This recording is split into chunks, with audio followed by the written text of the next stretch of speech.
안녕하십니까. 2022년 2월 25일 최병무 이펙트 시작하겠습니다. 원희룡 선대본부 정책본부장 국민의힘 조금 전에 기자회견을 했죠. 그래서 대장동 문건을 보따리를 발견을 했다. 그러면서 사진 찍어서 이렇게 얘기를 했습니다. 대략 13일 내지 14일쯤, 그러니까 지금으로부터 뭐 대략 한 12일 정도 전이군요. 그때쯤에 안양에서 성남 가는 제2경인고속도로 분당 출구 부근 배수구에 버려져 있는 대장동 문건 보따리를 익명의 제보자를 통해 입수했다. 이렇게 얘기를 했고요. 문건 속에는 정민용 전 성남도시개발공사 전략사업실장의 명함과 원천징수 영수증, 자필 메모 등이 있고 2014년부터 2018년까지 대장동 개발사업 관련 보고서, 결재문서, 자필 메모 이런 것들이 포함되어 있다. 특히 이재명 후보의 선거법 위반 사건 수사와 재판 대응 문건 등 여러 가지가 포함되어 있다. 이렇게 얘기를 했고요. 그러면서 이제 몇 가지 문건들을 공개를 했습니다. 정민용이 이재명 당시 성남시장을 독대해서 결재를 받은 대장동 공단 분리개발 보고서, 성남도시개발공사 배당이익 1822억 원 활용 방안, 이재명 후보가 환수했다고 주장한 그 액수가 부풀려진 정황, 뭐 이런 것들을 이제 쭉 얘기를 했습니다. 그 중에 제가 오늘 말씀드리려고 하는 내용은 과거에 이게 잠깐 나왔던 내용입니다. 공사 배당이익 보고서. 무슨 얘기냐면 성남도시개발공사가 대장동 개발에 참여를 하니까 이 대장동 개발에 참여하고 나서 거기서 우선적인 배당을 1822억 원을 받습니다.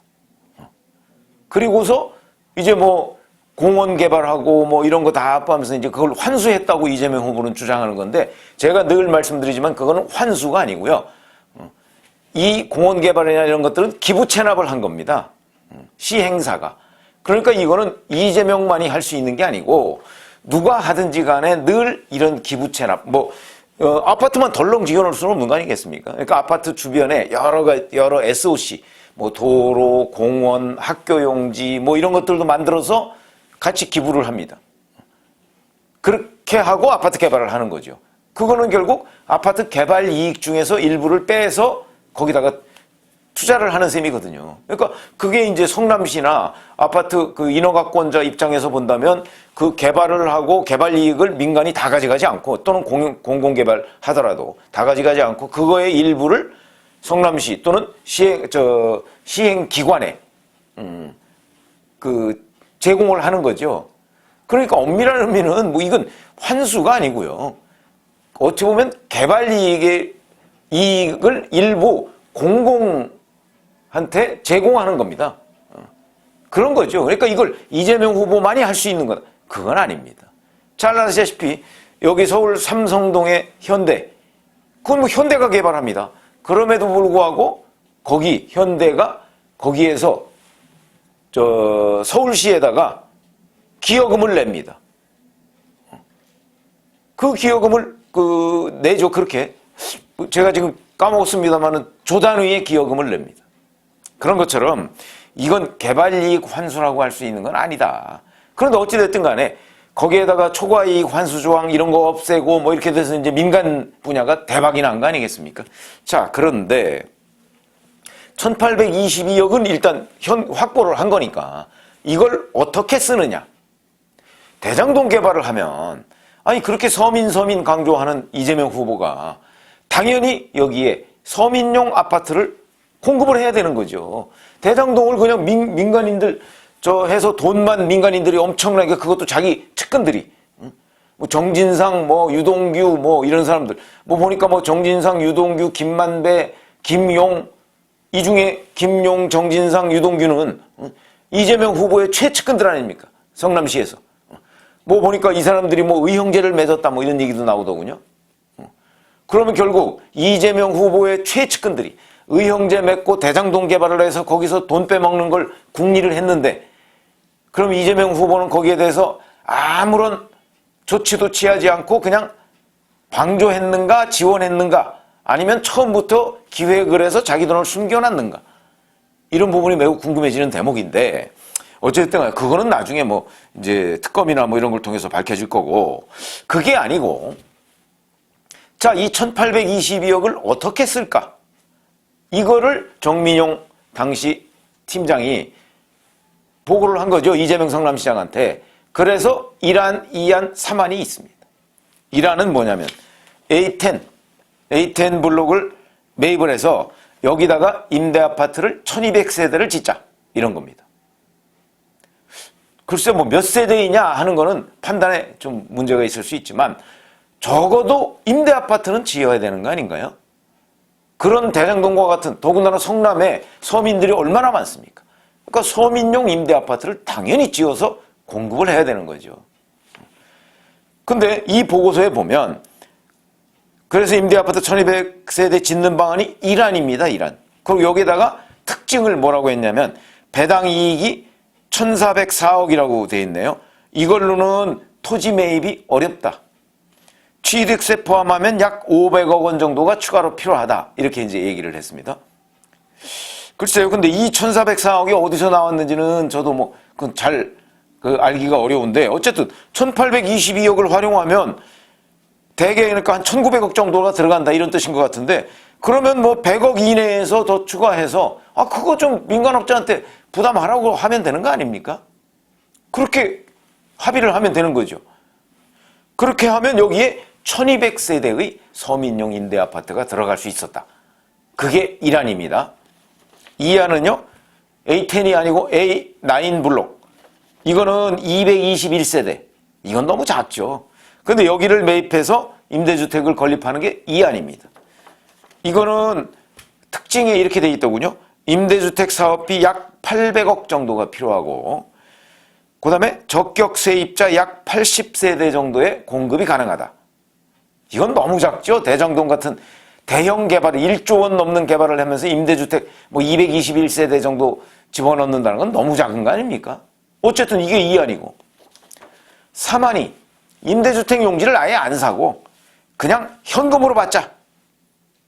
현금으로 받자. 이게 3안입니다. 그리고 거기에 특징은 뭐로 되어 있냐면 배당 이익을 성남시 정책 방향에 따라 활용할 수 있다. 이게 특징입니다. 이게 뭐 말을 어렵게 해서 그렇죠. 이재명 성남시장 마음대로 쓸 수 있다는 얘기입니다. 그런데 이런 1, 2, 3안을 놓고 이재명 성남시장이 3안을 결제합니다. 무슨 얘기냐? 1822억을 내 마음대로 쓸 거야. 그거에 반대 장면으로 넘어가 보면 나는 서민용 임대아파트 이런 거 관심 없어. 이거 아닙니까? 서민용 임대아파트 관심 없어 아니에요. 서민용 임대아파트를 짓는 방안이 1안, 2안으로 올라가 있는데 그거 관심 없고 현금으로 내라 그래. 그럼 그 현금을 뭐 했나 봤더니 나중에 무슨 재난지원금 어쩌고저쩌고 그래서 1인당 10만 원씩 나눠주는 거. 이걸 선택한 겁니다.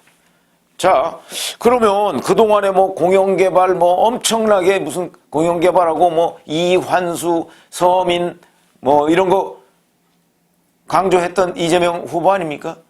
그런데 막상 서민용 임대아파트보다는 현금으로 그냥 생색내는 걸 선택했다. 이게 의미하는 게 상당히 크다는 거죠. 그동안 말로는 천냥빚도 갚을 것처럼 서민을 위한 후보 뭐 이렇게 얘기를 해왔는데 그게 아니고 성남 시민 전체한테 10만 원씩 줘가지고 자기가 생색을 낼 수 있는 거, 서민보다는 생색을 낼 수 있는 걸 선택을 했다. 이게 과연 이재명 후보가 지금까지 여러 가지 내놓고 있는 장밋빛 약속, 그게 과연 지켜질 것인가 하는 데에 대해 매우 강력한 의문을 갖게 하는 첫 번째 증거가 되는 겁니다. 그런 점에서 본다면, 자, 뭐 이재명 후보는 뭐 곳간 다 털어서 뭐 다 나눠주겠다 뭐 이런 거 지금도 뭐 이번 대선 때 공약한 걸 다 합쳐보면 300조가 넘는다고 하더군요. 안 될 일이죠. 될 수가 없는 겁니다. 우리나라 지금 예산이 600조 조금 넘는데 올해 자 300조가 넘는 돈을 추가로 거기에다가 뭐 무슨 뭐 토지이익 배당금 뭐 말이 배당이죠. 그건 결국 세금입니다. 아니 어디선가 세금을 걷어야 나눠줄 수 있을 거 아니겠습니까? 증세 얘기는 쏙 빼고 이런 말의 언어의 유희, 말장난을 가지고 지금 공약을 내걸고 있는 건데 그 실상을 들여다볼 수 있는 게 바로 이런 거다는 거죠. 자기가 결제해서 현금 나눠주는 데만 관심이 있는 것이지. 그래서 유권자들 환심을 사는 문제에 관심이 있는 것이지 정말 서민을 위하고 일종의 뭐 소득 불균형, 우리나라 소득 불균형이 얼마나 심합니까? 이런 거에 이 주거 문제가 상당히 심각하거든요. 그런데 그걸 외면하고 그냥 1인당 10만 원씩 나눠주는 거에 더 관심이 많았다. 서민을 위해서 아파트를 공급할 생각을 하지 않았다. 그 안에 결제하지 않았다. 이런 걸 의미하는 거거든요. 그런 점에서 본다면 지금 이재명 후보가 취하고 있는 부동산 공급 대책이나 뭐 이런 것들이 실제 이재명 후보가 대장동 개발해서 해온 과정을 보면 그거 제대로 이루어질 것 같지 않다. 신뢰가 거기서 확 무너지게 된다. 이런 얘기가 되는 겁니다. 그래서 오늘 원희룡 본부장이 얘기했던 이 대장동 보따리 그거 이제 앞으로 하나하나씩 뜯어보면 그중에 또 우리가 새롭게 관심을 가져야 될 사항도 있겠지만 어찌됐든 간에 이 부분은 거기서 이재명 후보가 서민보다는 현금 살포를 선택했다. 그게 명확하게 드러났다. 뭐 이런 거고요. 그리고 이제 이 보따리를 그러면 누가 버렸을까? 그것도 잠시 곰곰이 생각을 해봤는데 여기에 뭐 정민용 그 변호사의 명함도 나오고 자필 메모도 나오고 그러면 일단 정민용 변호사를 생각할 수 있겠죠. 그런데 이 사람이 자기 명함을 넣어서 버렸다? 크게 좀 이해가 안 가는 측면이 있습니다. 그러면 아마도 성남도시개발공사 그 내부자 누군가가 이것을 갖다가 버리고 제보한 것 아닌가, 국민의힘에. 그래서 이거 좀 활용해 주십시오. 아마 이렇게 한 것 아닌가. 이렇게 두 갈래 정도로 아마 추정이 될 것으로 보이는데, 뭐 앞으로, 자, 이 문제가 뭐 어디로 굴러갈지는 결국 3월 9일 대선에서 누가 당선이 되느냐에 따라 이 실상이 국민들한테 알려지느냐 아니면 그냥 덮여지느냐. 그게 결정되지 않겠는가. 이렇게 생각을 합니다. 고맙습니다.